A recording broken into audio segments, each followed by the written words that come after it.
Is your diet making you less of a man? Maybe. Let's find out.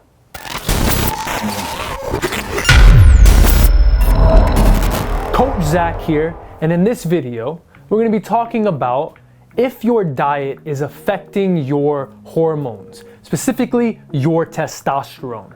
Because as we all know, your testosterone is the hormone that makes you a man. Right? It gives you that drive, that motivation, that energy, helps you pack on muscle, lose body fat.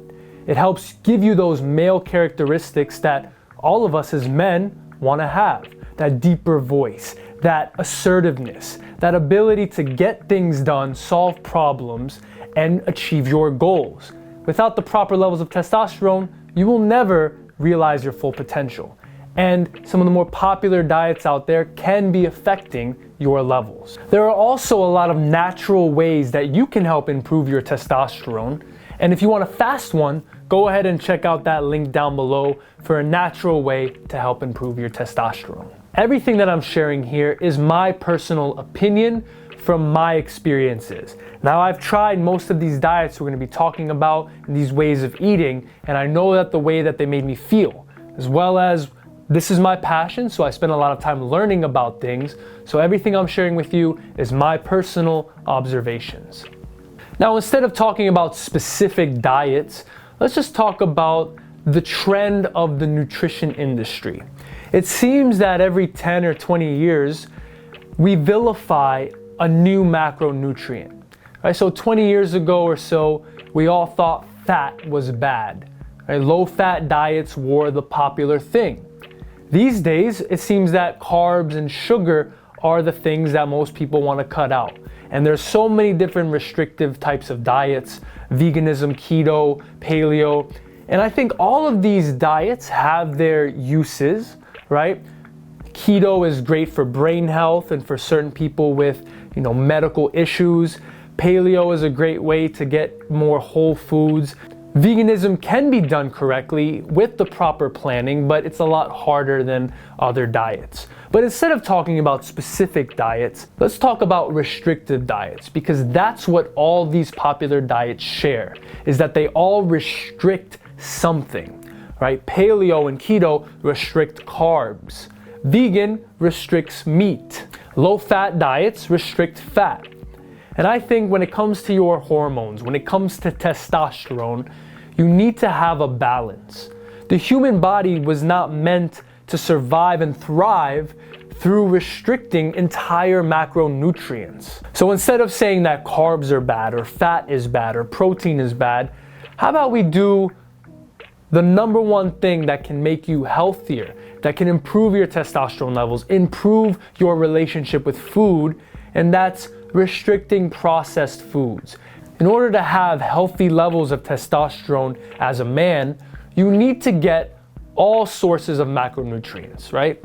You know this if you've ever gone keto or if you've ever restricted entire macronutrients. You might feel great in the beginning, but over time your energy will start to suffer. You will start to lose your drive, your motivation. So maybe you do it here and there, you restrict things just to see how it makes you feel. But we should always strive to eat a balanced diet, including all the macronutrients, protein, fats, and carbs. Because I think that that is the most sustainable and realistic thing that we can all do, is strive to eat whole natural foods without restricting entire macronutrients. Now let's talk about fasting. Specifically intermittent fasting, which has really gained a lot of traction and become very popular. How does IF, intermittent fasting, affect your hormone levels? First of all, let me just say that I've done intermittent fasting for about 6 months, several years ago, and I can tell you one thing about intermittent fasting, is if you are trying to lose body fat, if you're trying to achieve a caloric deficit, then intermittent fasting is an easier way to achieve that because you're reducing your window of time that you can eat. The most basic IF protocol is 16-8. 16 hours fasted, 8 hours of eating. And people who talk about intermittent fasting say you get all the benefits of fasting, and if you do it every day, that those will accumulate and you will feel amazing.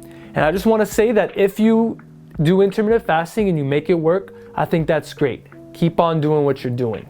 However, I will say that you aren't really achieving the benefits of a traditional fast in that time period of 16 hours, because it takes longer than 16 hours, around 18 to 24 hours, for your body to fully go into a fasted state and get those benefits that we all know about: the growth hormone release, about the body's cleaning itself out, maybe resetting the immune system, giving your digestive system a break so all that energy can go to other parts of your bodies to heal. Intermittent fasting, that 16 hours usually isn't enough to get those benefits. Now, in terms of hormones, if you're someone like me who has a hard time putting on muscle, then intermittent fasting might not be the best thing for you, because it is harder to get all your nutrients that you need in those 8 hours or however long that you have your feeding window. Right? Like I said before, in order to have healthy levels of testosterone, we must feed our body the proper nutrients: carbs, protein, and fat. Those three macronutrients we don't want to limit, we want to get enough, because if we are consistently in a caloric deficit, yes, you will lose body fat, and if that's your goal, that's what you need to do. But if you're trying to optimize your hormones, then you want to meet your necessary nutritional needs, and intermittent fasting over time can make that a lot harder for you. The way that I incorporate fasting in my life is about once a month. I take about 2 days. I do a 48-hour prolonged fast where all I do, drink water, have some electrolytes, some minerals. Sometimes I'll even go a whole day of a dry fast. Now, I don't suggest that for someone that's just beginning, because that can be difficult. You start out with 1 day just doing water, see how that goes. Just know that consistent intermittent fasting can make it harder for you to meet your nutritional needs, which can hurt your testosterone over time. One additional point I want to make is vitamin D. If you really want to achieve your natural levels of testosterone, you need to get enough vitamin D. And we here at Criticalbench, we live in Florida. To get enough sun is relatively easy. This is the Sunshine State. But for a lot of you that live in other climates where you don't see sun, then finding a good, high quality vitamin D supplement can really make the difference. But if you live in a climate where you get a lot of sun, get out, get some sun, do more things outside, because that vitamin D specifically from the sun will help you produce testosterone naturally.